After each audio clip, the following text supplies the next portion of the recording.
Good afternoon, ladies and gentlemen. Welcome to another episode of Fireside Chat with Misha Ahmed on CxO Global TV. CxO Global Forum is an information sharing platform which involves or influencers who are heads and VPs of large companies. These people, with no doubt, have made excessive changes and progress in their working arena. Our aim is to get global exposure, especially in digital transformation and innovation.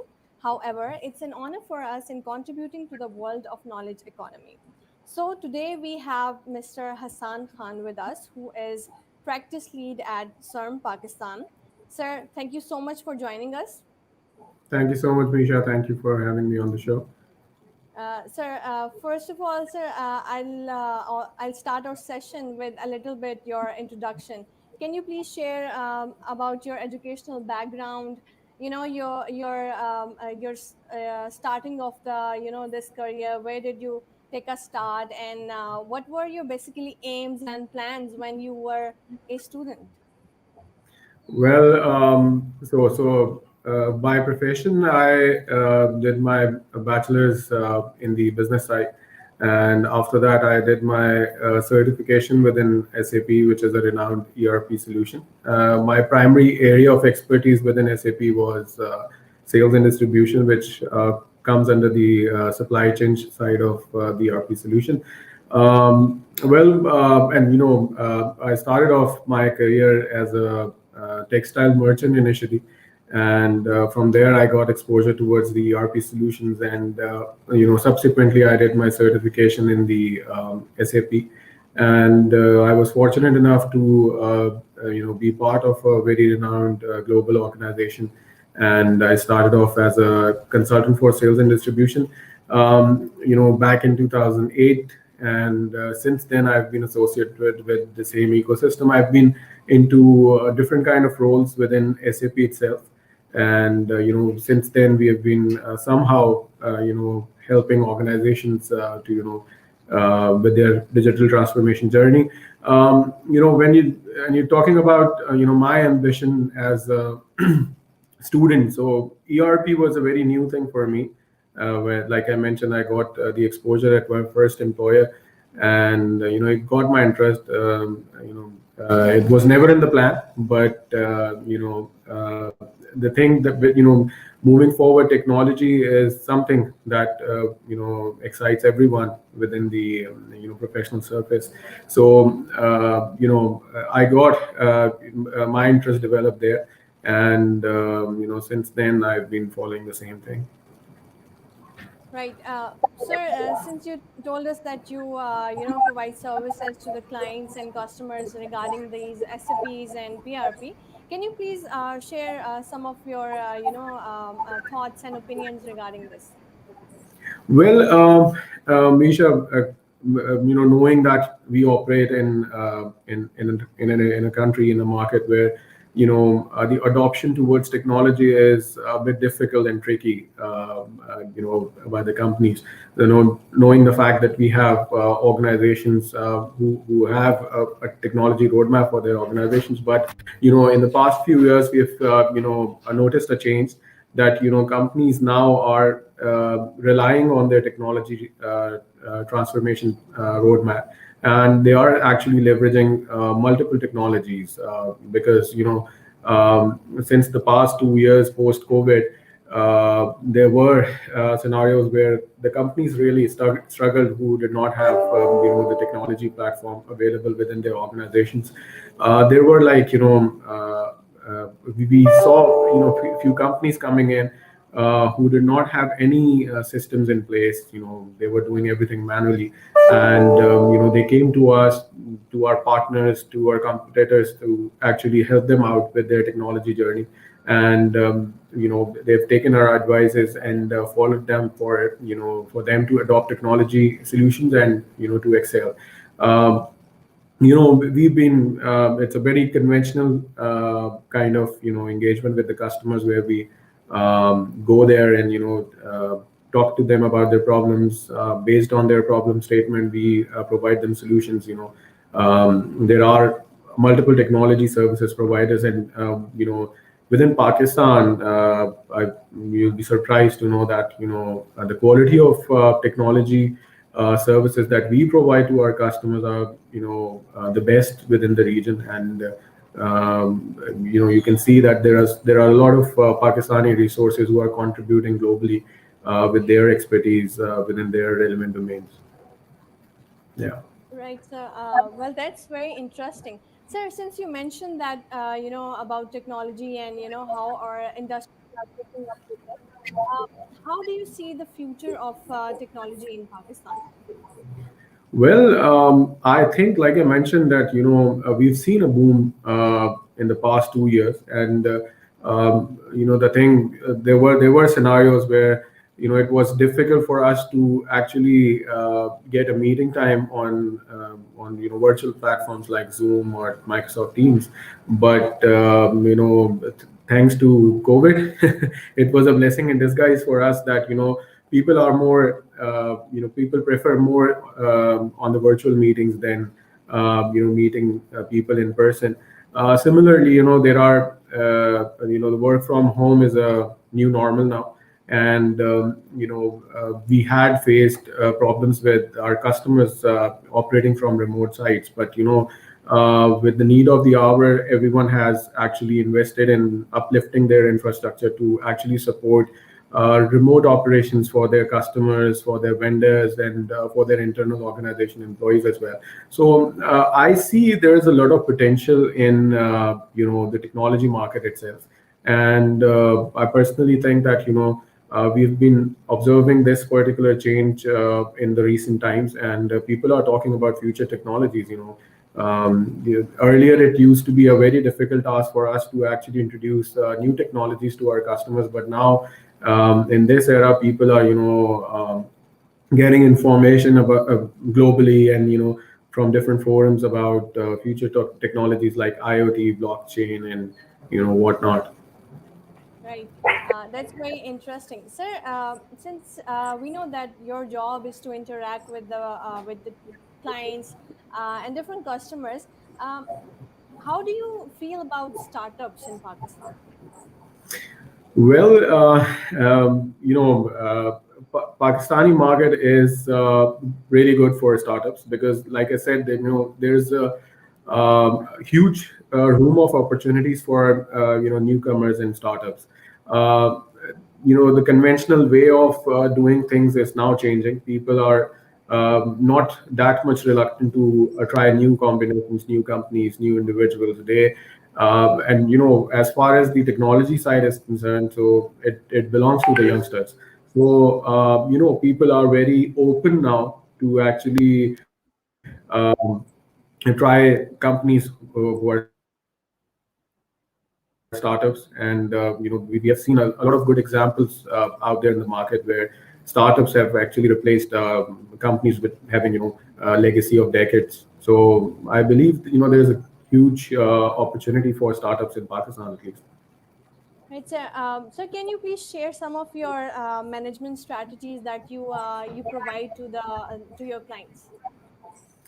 Well, Misha, so with technology, see, we're mostly selling services, and I think it is the most difficult task to actually convince a customer to buy services from anyone. And I believe if you have that level of services, that your customers are satisfied with you and the services that you provide. I think that is the only strategy that we have as management, and we actually are very concerned about providing services and satisfactory outputs with the assignments that we engage in, and that actually helps you retain in the market. Right. That's very interesting, sir. I'd like to know further that how did you manage things, especially in COVID? My concern is to know that how did you take up things when pandemic hit, and what were those challenges that you faced? Well, Misha, I think IT services was amongst one of the industries that did not have a bad impact overall as a domain. We struggled initially when the pandemic got hit in Pakistan, because nobody was expecting such kind of thing, and the logistics were really difficult. We are into a market where our consultants are deployed on the customer sites and delivering projects. So it was very difficult for us to actually take all of those stakeholders on board. So it took us a while. I must say, the first one month was really tough for us. Doing all of these logistic arrangements to bring everyone on board. But trust me, after that, it actually helped us a lot, because the productivity was really good. The stakeholders were there, everything was shut down. Usually we require business users to give us the requirements for the ERP deployments. Everybody was at home, and there were no phones ringing, or anything coming through their desks. So it was a blessing in disguise for us. And I always mention this in my engagement with my customer, that we signed one project on the 15th of March, and the lockdown was imposed on 23rd March 2020, and the agreed go live date was August 1st. And trust me, we actually were able to manage the go live on time, and it really helped us a lot. That's very good to hear from you. Sir, would you like to give, or what advice you'd like to give to the startups that come to you for advice? Well, I personally think that the only challenge that the startups face is the trust that their customers have in them, and trust actually comes with the services that you provide. So I would my only advice would be that be honest with the service level that you provide to your customers. One satisfied customers multiplies into multiple customers, and I think that is the only thing that helps you when you survive in the technology sector. Right. Thank you so much for your wise advice, sir. Sir, I'd like to know some of your achievements that you've made so far since you're in this world of economy. Well, Misha, with my current employment experience, like I mentioned, that it was a very challenging task for us to excel within a space where we had competitions and established companies, or giants and multinational setups. And we actually came into the market back in 2019 December, and March 2020. We got a gift in the form of pandemic, and the situation got more tricky for us. But we alhamdulillah were able to manage to achieve the next level of partnership level, which is a gold partnership for SAP. And I think that is the biggest achievement that we have, because we got that service level in a less than a year's time. And competing with the giants and renowned companies, and getting that particular recognition from the customers and market, it was a huge achievement for us. That's very good to know, and congratulations for this achievement, sir. Thank you very much. My concern is getting a lot with those individuals, who are starting their business, and as they come up as startups. I'd like to know that what are those difficulties that they receive or they feel while entering to this field. So, what's one thing that you'd like to share, you've received from your clients? Well, I think like I mentioned, first thing is the trust and the confidence of the customer in you. Second thing, with the technology, so you need to see there are a lot of products available in the market. So you need to come up with something new, and something that is solving a big problem. We've seen examples like companies who actually made a revolutionary change within the transport industry. We have seen startups coming in, solving a problem for e-market, and other platforms as well. So when you I think the selection of the solution is something that is very critical. So if you are solving a big problem, you have a market itself, which will, people are not reluctant today to invest in technology if they feel that there is a problem that at their end which is being solved by this particular solution. If you are solving a problem, you have a market available for you. Well, thank you so much for this advice, I would believe. Sir, I'd like, before ending this session, I'd like to know that how do you see this comparison of digital transformation in Pakistan and in outside Pakistan? Well, like I mentioned earlier as well, unfortunately, in the past few decades, I would say, there was not a lot that the technology companies did in Pakistan. And we see this change coming in, and the acceptability from the customer end and the end user side as well. People are today, even people are a lot of people that are there are reluctant using the online banking applications to pay their bills. They prefer going to the branch and standing in the lines and paying their bills. But the mindset is now changing, and I believe that with this acceptability for technology, people are like, there is a lot of potential in Pakistan itself for technology companies to actually go to the customers, propose them with the right solution, and get those orders done. Right. Very well said, sir. Before ending this session, I'd like to know your opinion and your thoughts on forums like CXO Global. Well, like I said, see, in Pakistan, there are certain scattered groups that that we as individuals or companies we operate in, and forums like CXO actually are very good initiatives to bring all those gurus and accomplished individuals on board.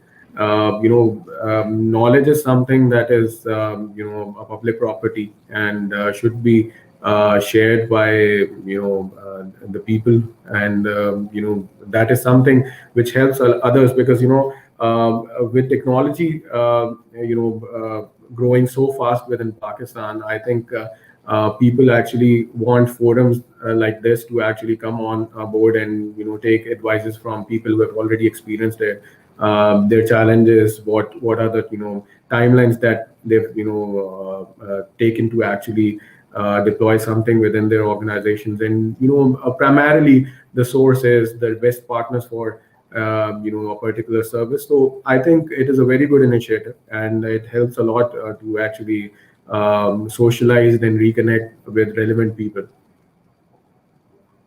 Thank you so much for your kind words, sir. And we thank once Thank you. again you for your time, and thank you so much for joining us.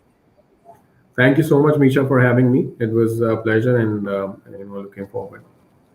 Well, ladies and gentlemen, this was it for today. We hope that this session have brought information and a lot of new things for you.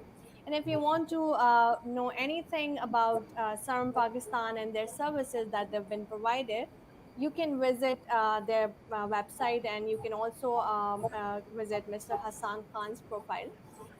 Further, if you have any queries or any comments, you can share with us. Keep watching. Thank you so much. Thank you so much. Bye bye.